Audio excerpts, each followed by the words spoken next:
जब सुने के होई भोजपुरी गाना बस बजे के चाही गाना।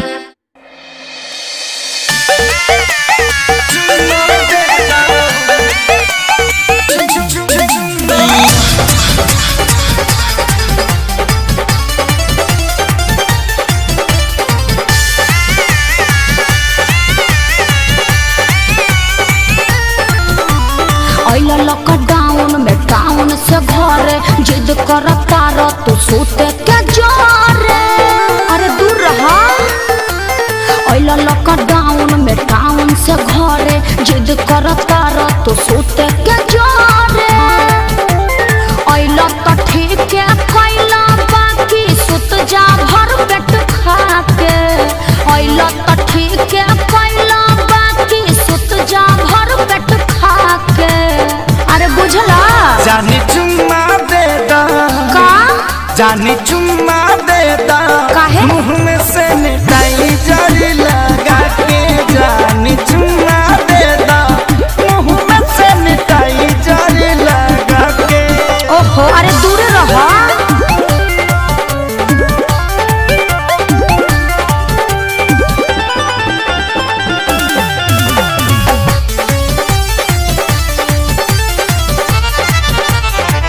तनी छुट्टी आनी कसहु लुका के। अच्छा कोटा करल आधा पेट खा के।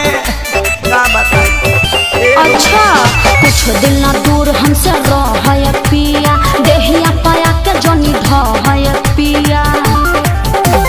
पता बा हमारा काहे खातिर आइल बड़ो गुस्सा के। पता बा हमारा काहे खातिर आइल बड़ो गुस्सा के।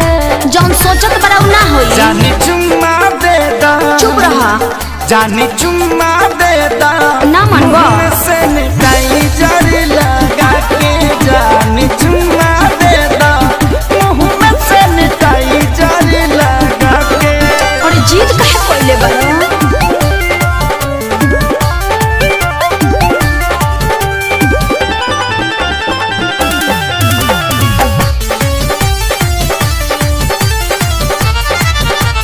जानी सारा कार जदी राखी स्कूल में 14 दिन रहे के पड़ी नियम और रूल में। हाँ तो घरहू में रूले में रह के पड़ी।